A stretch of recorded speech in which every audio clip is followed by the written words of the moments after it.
Evan, thank you so much for joining me today. How are you? I'm great. Thank you for having me. I'm Yeah. excited. Me too. Me too. My pleasure. My first question to the guests is always, can you tell us your story, a bit about your story, who you are, and how you've got to where you are today, please? So I'll go through it quickly and then you can pick up on anything you want to dive deep on. I think Great. growing up, I had entrepreneurial tendencies a lot. I made my first 10 cents making art when I was 5 and selling it to my neighbor, and then went through baseball cards and garage sales and all that kind of stuff. But ultimately in high school, I thought I wanted to be a banker. When it says in your high school yearbook, where are you going to be in 10 years? And I said VP at a bank. Now I'm 39 right now. So, 20 years ago, entrepreneurship was not a thing. I had nobody in my family who was an entrepreneur. There was no YouTube. So I thought I would be a banker. In university, I connected with 2 entrepreneurs. They offered me a piece of their company. And the hardest decision I had to make was, do I go into banking, making 6 figures and traveling the world and all that stuff, or make $300 a month and own 30% of a company? And I decided that I'd rather know and fail than not know. I didn't want to live with regret. So I went and did the business, and we failed a lot. Hardest day of my life was when I told my partner that I quit. I didn't quit. Like, I got back the next day and said, I can't quit, because if I quit now, I'm going to regret it. And ultimately we turned that company around, started making some money. We sold the business. I became a venture capitalist for a little bit. And then I started helping out other entrepreneurs. I think your purpose comes from your pain. So whatever you struggled the most with is what you want to help others through. So because I struggled so much as an entrepreneur, I wanted to then give back and help entrepreneurs. And, fast forward quickly to now, I think I'm probably best known for either my books or my YouTube channel, where it's trying to help entrepreneurs not struggle as much as I did. Fantastic. Well summarized. What would you say, where did you think that entrepreneurial spirit came from? Was there something that you read or saw? How did you have an idea to start selling art? What do you think that is? I have no idea. I was 5 years old. I barely remember. I mean, I'm bad to remember what happened yesterday, let alone when I was 5. I spend 85% of my time in the present and 15 in the future and 0 in the past. So I don't know. I mean, I just remember I was drawing something with my sister, and she's 3 at the time, and we just did a whole bunch of paintings, and then we went door to door, and my neighbor bought one for 10 cents. I feel like it was just a fun thing to do at the time. I don't know why I had that idea. Yeah. It always fascinates me because I think of Warren Buffett and people like that, people that have just built these huge things. And I guess it must be curiosity, right? It has to start from somewhere. You're not born knowing all these things. Maybe you've got family that can teach you, but then just a curiosity and a drive. And I just wonder how some people go off on this path, and some people just maybe not interested or not curious about it at all. Maybe it's curiosity. I think it's just a willingness to say yes. Yeah. I mean, I think as kids we do that, but as adults we forget that, and we're then afraid of failing. I think chances are the thing that you should be doing in life is not what your parents did, and it's not what your friends are doing, or even maybe what your culture is telling you to do. It's something totally different. Especially now, especially when there's so many ways to be able to earn a living and make a career and build a business. You don't have to be locked up for 30 years inside a corporation. So there's so many crazy career paths that weren't available to our parents. But chances are, again, it's going to be different than what you grew up with. And so the willingness to say, nobody around me has ever done this before, so I'm going to try, is a very scary thing that most people aren't willing to do. But I think that's from studying successful people. That's one of the biggest things that lead to their success, is they're willing to say yes and just try. Agreed. And you're right about we're in a very different position than our parents, where I'm doing this from Hawaii and able to travel around and work. And so I'm very grateful to have been raised in this time. So you say you live 85% in the present, 15 in the future. So what do you have, like a goal? Is that how you're oriented? Are you in the moment to moment? I want to do this today. I want to do this today. Or do you plan? What's your style? So I think if you have a 10-year goal for yourself, you're thinking small. Interesting. Okay. I think if you think back to who you were 10 years ago, think of the woman you were 10 years ago. Yeah. Could that woman, with any kind of accuracy, predict what you would be doing right now? It's like, there's no way you'd be. To be fair, I thought that I would be a far more successful actress. I'm now doing other really cool things, but I'm not where I wanted to be in that respect. But that's the I would thing. never have been able to think about the things I'm doing now. Right. To say you're in Hawaii doing this show, it's like, it's ridiculous. That is pretty cool. You'd say that's crazy. Mm-hmm. But that's life. Like it should be. If you're growing every day and you're learning, you're improving, there's no way that you're capable of projecting a 10-year timeline. Mm. The thing is, you could have gone on. This is where most people fail with their 10-year goals. You could have said, no, I have to be an actress. I have to make it happen. And then you'd be an okay actress compared to what you actually, you should have pivoted, right? Mm-hmm. People should have pivoted multiple times, but they stick to their goal. So there's nothing necessarily wrong with goals. It's just that it shouldn't be the benchmark, because ultimately you're going to have to pivot multiple times, especially off a 10-year horizon. It's just ridiculous to think that you know what you're capable of. So, my 10-year goal might be, hey, I want to have 10 million subscribers on my YouTube channel. But maybe I should have jumped off YouTube in 2023 and gone off and done something totally different. I should move to Hawaii and be like, I don't know, right? So I think you have a mission. I think you have a mission that you're chasing down for life. Mm-hmm. But the how you go off and execute it will change and should change multiple times. Yeah. So I want to solve the world's biggest problem. I think the problem is people don't believe in themselves enough. Yeah. Yeah. And that's what I'm trying to solve. And I'm never going to solve it, not fully. And so I wake up every day trying to solve it. Now, I have short term, I have scheduling, right? Like we have this call scheduled. I don't know when we scheduled it, but it wasn't just, hey, let's do this call. But it's constantly evaluating the schedule and seeing, do my actions map to my ambitions? I want to go off and do this. Is what's in my calendar going to help me get to where I want to be in terms of accomplishing my mission? Right. Which is to untap human potential.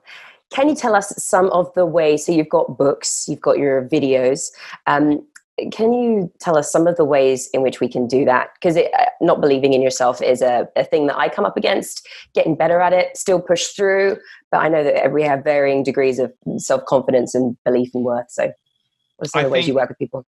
Yeah, absolutely. So one, you start by eliminating the things that make you feel crappy about yourself. That's a great idea. Yeah. It's so simple. I just think of going down that rabbit hole of social media and the comparison effect, the effect of comparison, and how debilitating that can be for some people. An easy fix. Social media is a funny one, because I think as experts, as thought leaders, as someone like you who wants to have an impact and a mission, the answer isn't get rid of social media. The answer is flip from being a consumer to a creator. Mm-hmm. You're on Instagram not to consume other people's lives, but to share things to make it a better place. Yeah. But what the things and the people who bring you down, who suck your energy, you want to first limit your exposure to that. You may not be able to completely cut it off. Like maybe the problem is your mom. Yeah. And so maybe you don't want to cut your mom out of, maybe you do, but chances are you probably don't want to cut your mom out of your life. But it may mean limiting exposure, or you don't talk about certain subjects because you know it's going to trigger a lot of negativity. So if you want to believe in yourself, step number one is figuring out what's caused me to not believe in myself and limiting exposure and cutting it from my life. So step two is then a daily injection of belief in whatever format makes the most sense to you. For some people, maybe it's your show. Maybe your show is the thing that helps them feel more belief. And so great, subscribe, leave comments, watch every episode, listen back on repeat. For me, it's my videos. I make my videos on my YouTube channel selfishly for myself because I want it, because I need more belief. And then I share it with people. And thankfully, enough people like it that I can keep doing it, hire a team, build a business, and make more content, more videos. Most of the time, it's not some big heroic moment. It's the daily exposure. Yeah. Like you could one day feel on top of the world because something happened and you're bold and courageous, but then you wake up the next day and you're back to who you used to be. Like that boldness is gone. Yeah. And so now every morning, instead of waking up like an accident and falling into your day to help other people accomplish their goals, set your morning routine so that it is something that is fruitful for you with intention. Like whatever the thing is that makes you feel bold, powerful, confident, alive needs to be part of your daily morning routine. Because if you woke up every day and did the thing that made you feel bold, confident, alive every day for a year, your life will be totally different 1 year from today. Guaranteed. Yeah. So for you, what would that be? What would be a thing, for example, that you So wake up doing? I go through 5 S's every morning. The most important one though is SOAR from my 5 S's.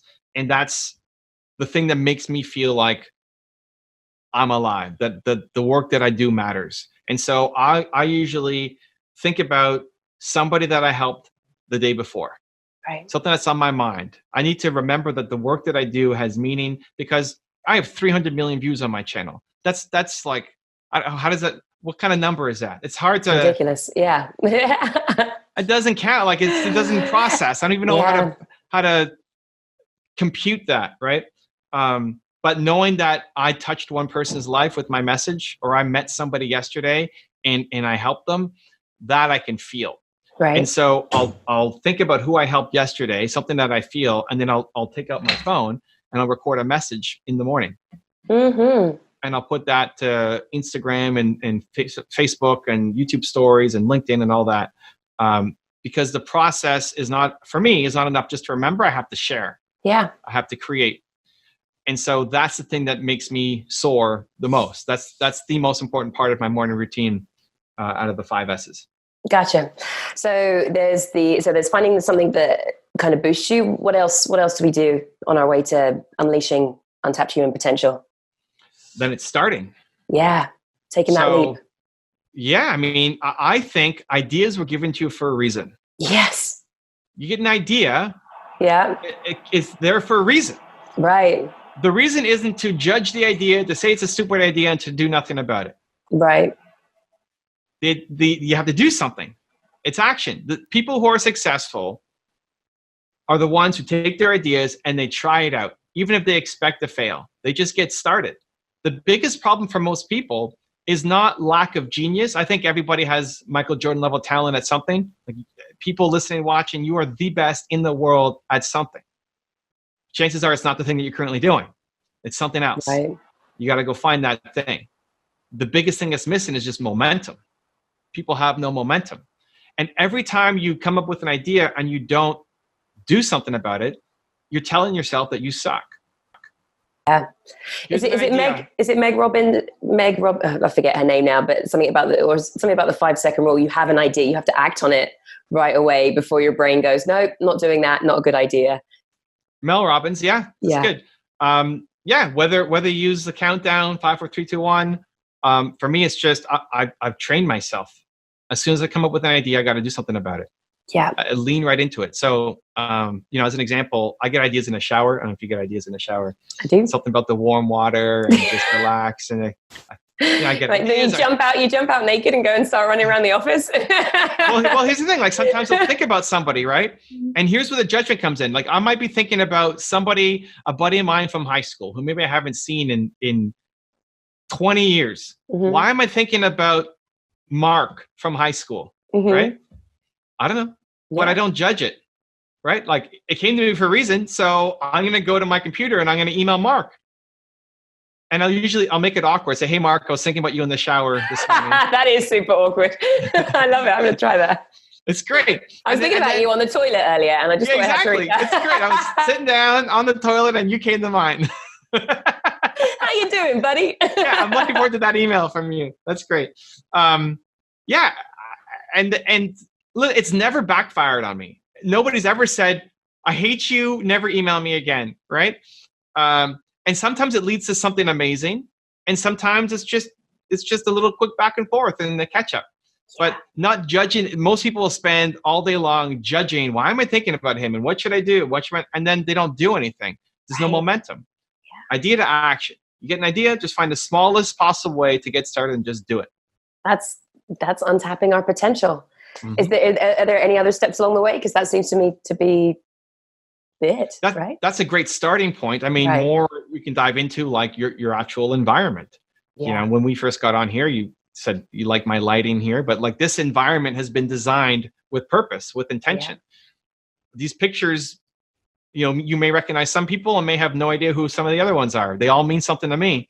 Yeah. This bag of Doritos is here for a reason, and it's not because Doritos sponsors me. Oh, you really like Doritos? Tell us about the story about Doritos. I have a strategy called Damn the Doritos. Okay. So I love Doritos.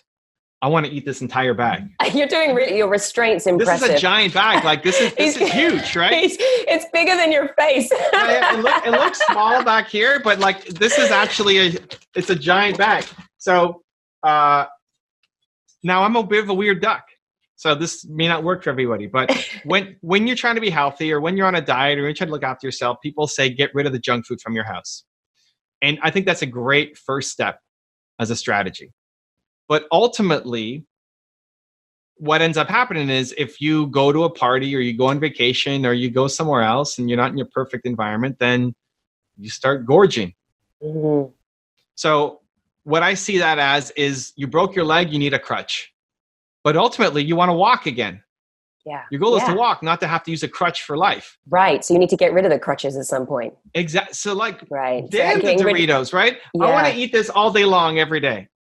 Yeah. But I'm stronger than the Doritos.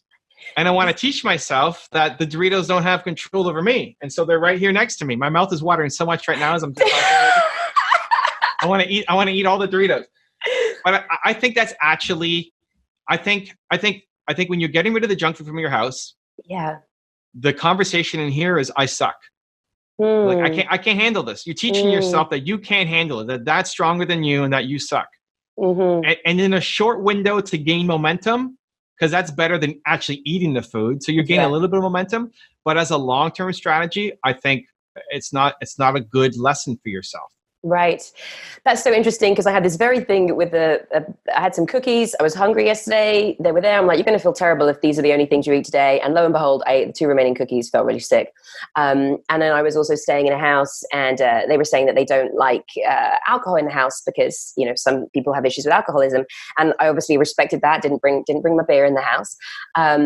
But again, it just made me think, how far are they in their recovery if they can't be around beer? And so it kind of talks on what you were saying. So I do think, yes, that it's sometimes it's necessary to get rid of the things. But if you can't be around the things, then it means that you've not quite got over that. It still has that control over you. So I'm going to try to have a thing of cookies sat by me. And but here's the thing, not just sat. So like I would have if I was you with the cookies. Yeah. I would take the cookies. Smell them right here. Oh yeah, you're super weird. I love it. Bring it in like, oh man, and like feel the drool coming down the face and everything. Yeah. And then put it down right here, and then get back to work. And I tell you, like the self pride and self love of like I just did that. I'm a rock star. Is like the mental conversation. Is it like that's how you build self confidence by doing difficult things. Yes. Yeah. Okay. This is going to be a new thing of mine. Thank you. So you were saying about the environment. So setting things up around you where things are inspiring, putting things by you to remind you that you've got control over them. Yeah. I think the way you live is important. We don't always get the choice to do that, but I'm so, my mood is so affected by the vibe, the people. I mean, environment, it's energy. We need to have a good environment. Yeah, and create it. So the beauty of a physical environment, and that then goes down to like even the clothes that you wear. Like I feel like Batman putting this on every day. Tell me about this hoodie, by the way, with your little yellow arrow on there. So this is a paper airplane. It's my logo. Mm-hmm. For me, it represents entrepreneurship. That's who I love helping. Because as entrepreneurs, we want to fly, we want to soar, we want to get somewhere that we haven't been before. We're explorers. But it's a paper airplane because we don't have the money, the resources. It's not some jet that we're, funding $100 million plane. It's a tiny paper airplane that gets battered and bruised.